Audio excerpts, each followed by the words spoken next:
حضرت انس بن مالک کہتے ہیں میں حضور کے پاس بیٹھا تھا، حضرت عبداللہ ابن عمر بھی بیٹھے تھے، کوئی بات ہو رہی تھی، ایک حجرے میں بیٹھے تھے، دروازے پہ دستک ہوئی، مسند امام احمد میں حدیث ہے، نبی پاک علیہ السلام نے فرمایا انس دروازہ کھولو، دروازے پہ وہ بندہ ہے جس کو اللہ بغیر حساب کتاب جنت عطا فرمائے گا، وہ بندہ ہے دروازے پہ۔ حضرت انس بن مالک کہتے ہیں میں نے دروازہ کھولا تو بندہ دیکھا، غریب سا ایک انصاری صحابی، اور بندہ بڑا سادہ، وضو تازہ کر کے آیا ہے تو پانی کے قطرے داڑھی سے بہہ رہے ہیں، اور چمڑے کے جوتے اس نے لپیٹ کے تو بغل میں چھپائے ہوئے، آ کے اتحیات کی حالت میں بیٹھا، حضور سے دو چار باتیں کی، چلا گیا۔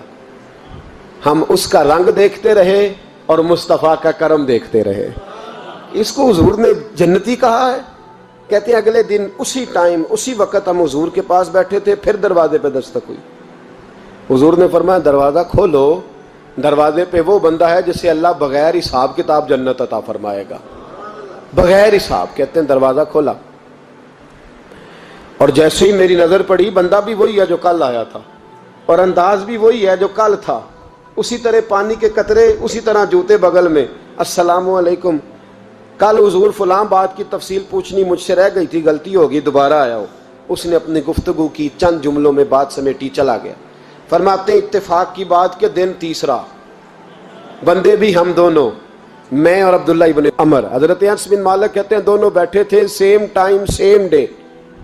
پھر دستک ہوئی، حضور نے فرمایا دروازہ کھولو، اور مسکرا کے فرمایا دروازے پہ وہ بندہ ہے جسے اللہ بغیر حساب کتاب جنت عطا فرمائے گا۔ کہتے ہیں کھل اٹھے ہمارے چہرے، باہر گئے، دستک ہوئی تھی، دروازہ کھولا۔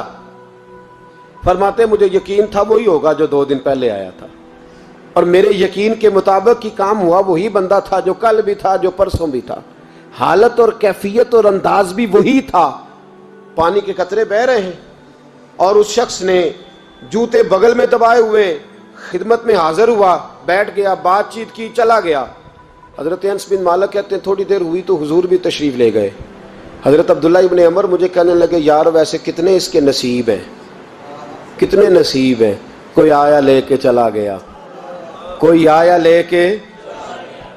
لے کے چلا گیا، کوئی عمر بھر بھی نہ پا سکا، میرے مولا تجھ سے گلہ نہیں، یہ تو اپنا اپنا نصیب ہے، یہ تو اپنا اپنا، اور نہ کسی کے حال پہ طنز کر، نہ کسی کے غم کا مذاق اڑا، وہ جسے چاہیں جیسے نواز دے، یہ مزاج لطف رسول ہے صلی اللہ تعالی علیہ وسلم۔ کہتے ہیں ہم لوگ گفتگو کرنے لگے، عبداللہ ابن عمر مجھ سے کہنے لگے یار ویسے پتہ کرنا چاہیے یہ کون سا عمل کرتا ہے، پتہ کرنا، جیسے ہم نہیں پتہ کرتے کہ یہ بندہ بڑا چمک گیا، پتہ کرو کون سا کاروبار کرتا ہے، ذرا اس کی جاسوسی تو کرو۔ اور بندے بھی بڑے سمجھدار ہیں، وہ سائیڈ بزنس نہیں بتاتے، وہ کہتے ہیں وہ جو میرا علیحدہ ہے وہ نہیں بتانا، کہیں یہ نہ شروع کر لے۔ حالانکہ انسان کے پاس جو خوبی، جو اللہ نے اسے دولت دینی ہوتی ہے، وہ اپنا اپنا نصیب ہوتا ہے، وہ گھر میں بیٹھے بھی اللہ عطا کر دیتا۔ وہ کہتے ہیں کہ پتہ کرو کیا عمل کرتا ہے، تو حضرت عبداللہ ابن عمر کہتے ہیں میں اس کے پیچھے ہو گیا، اس سے سلام لی، تو میں نے کہا مجھے 2-3 دن کے لیے مہمان بنا لو گے، مان نہ مان میں تیرا مہمان، 2-3 دن کے لیے مہمان بنا لو گے؟ تو کہتے ہیں مجھ سے کہنے لگا کوئی گھر میں جھگڑا ہو گیا، کیونکہ پڑوس میں تو تمہارا، قریب ہی تو تمہارا گھر ہے، میرے مہمان بننے ہو، کچھ جھگڑا ہے؟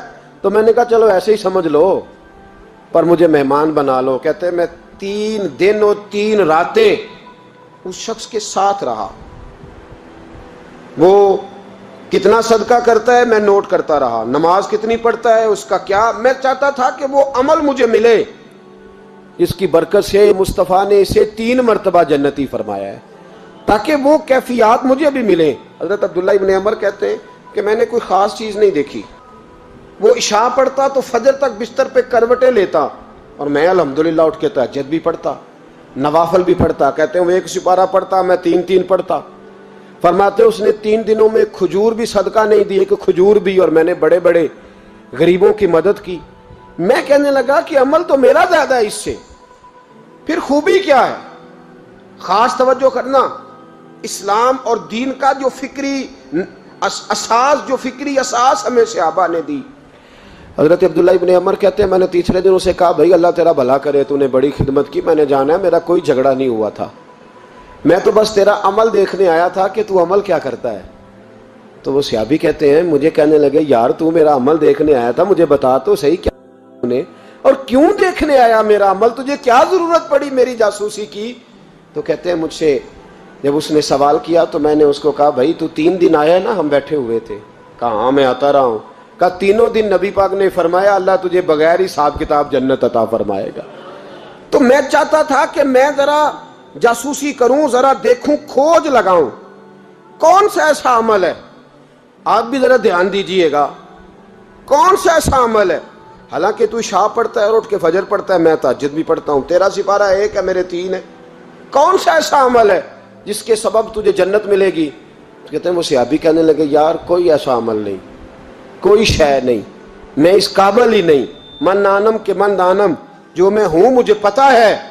کہا پھر کوئی بات تو ہوگی, تیری مہربانی بتا دے, میں نے 3 دن 3 راتیں محنت کی ہیں, بتا دے. کہتے ہیں وہ کہنے لگے اگر تجھے بتاؤں نا تو پھر سن. میں جب رات کو سوتا ہوں تو اپنے دل پہ نظر ڈالتا ہوں, اور سویرے جب اٹھتا ہوں تو پھر اپنے دل پہ نظر ڈالتا ہوں. موبائل پہ نہیں, کنجی پہ نہیں کہ چابیاں کدھر ہیں, بٹوے پہ نہیں. میں رات کو سوتے ہوئے بھی اپنے دل پہ نظر ڈالتا ہوں, سویرے اٹھتے ہوئے بھی میں سب سے پہلے اپنے دل پہ نظر ڈالتا ہوں. فرماتے ہیں الحمدللہ میرے دل میں کسی کا حسد نہیں ہے, کسی کے بارے میں کوئی کینہ نہیں ہے, کوئی کسی کے بارے میں میل نہیں. میں اللہ کے ہر بندے کے بارے میں سوچ, نظریہ, فکر اچھی رکھتا ہوں. اور فرمایا میں تیرے بارے میں بھی عبداللہ یہی سوچتا ہوں کہ تو مجھ سے زیادہ نیک ہے.